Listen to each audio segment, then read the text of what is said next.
Welcome back to week 34 of your Paragon top 5 plays. Be sure to send your clips to www.paragoners.com for a chance to feature in the series. If you're looking for teammates, check out the GamerLink app, where you can find loads of other Paragon players to make your own fantastic plays.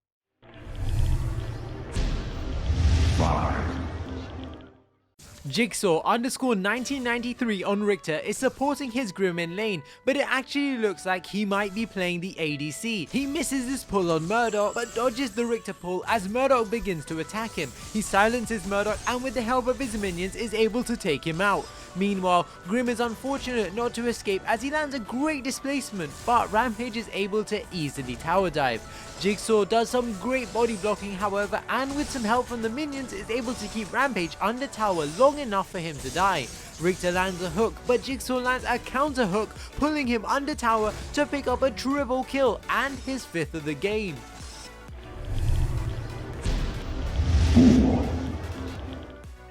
Nairaz is one lonely Countess with all her allies dead. The enemy team dive the inhibitor as she lands a huge Dark Tide on Murdoch, correctly prioritizing the right target. She ults him as soon as she gets an opportunity, and the enemy team now like the damage to destroy the inhibitor. She blinks to Muriel but finishes off Rampage, who has tower aggro. The enemy Countess tries to destroy the inhibitor, but her basic attacks are rubbish. Muriel eventually ults her and the inhibitor is getting pretty low, but the tower takes out Countess before she can destroy it and Muriel retreats, but it's too late anyways as the minions from all 3 lanes are piling into her core and Nairaz holds the inhibitor for the win.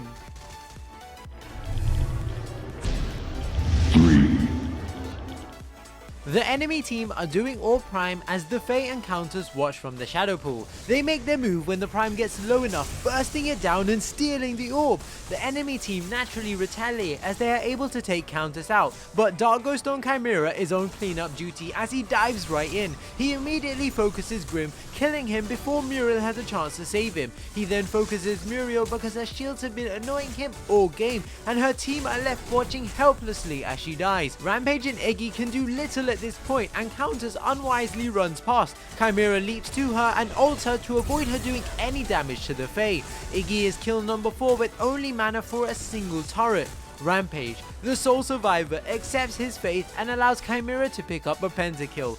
All round great team play with that orb steal and that pentakill.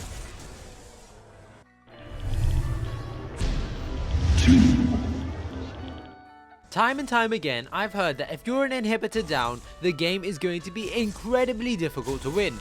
If you're 2 inhibitors down, then you're really wishing for a miracle. But with 3 inhibitors down, there's only one play you can really make, and that's exactly what So Moist on Twin Blast and his allies do. Having just killed Kwang, their only play is to kill the Orb Prime, dive an enemy inhibitor and end the game, and that is exactly what they do. Having just killed Orb Prime, the Rampage, Narbash and Twin Blast head into the jungle while the enemy team are distracted by Kalari. They dive the inhibitor, which with Prime is taken down with relative ease. They head for the core where Richter and Sparrow wait, but they ignore them as they dive straight for the core. They focus Rampage, allowing Twin Blast to take chunks out of the core's health with the help of his Nitro ability. Narbash ults to knock them up as the core gets destroyed. 3 inhibitors down, no problem. 1. Hooker on Countess is about to go on a rampage, no pun intended, as Twin Blast becomes his first victim. Having just got an Orb Prime, he looks to force an engagement and spots the enemy Grux. He shadow slips onto him, unleashes all of his abilities, but just as Hooker uses his ultimate, Muriel flies in to save the Grux. Things look bad for Hooker, but his Muriel ults in and he continues his attack. He shadow slips again to Grux, but he charges away. No worries though, as Hooker uses his blink to finish him off, regenerating an insane amount of health that allows him to survive Gadget's bomb and ultimate. Greystone leaps in, but again Hooker shadow slips away from the danger onto Muriel, managing to avoid some of the damage. He blinks back and kills Gadget. Having regenerated some health and enemy team are distracted while chasing Twin Blast, Hooker follows them from a safe distance. He patiently waits for the Greystone ultimate to go off. He shadow slips onto Muriel, lands all of his abilities followed by a few basic attacks and finishes her off, blinking right back and leaving Twin Blast to finish off Greystone. Hooker isn't done yet though, as he heads to mid lane where Steel and Gadget are pushing the enemy's inhibitor. Twin Blast charges forward, Hooker shadow steps to him, takes an insane amount of health from him as the Steel ultimate finishes Twin Blast off, and they go on to win the game.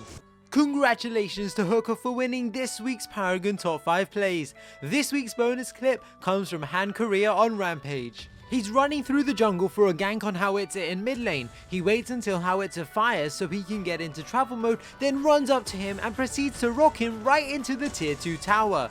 Rampage OP confirmed. I hope you guys enjoyed this week's Paragon Top 5 plays. If you did, smash that thumbs up button. For a chance to feature in this series, send your clips to www.paragooners.com and be sure to check the description below for more information about GamerLink to help you find your Paragon teammates.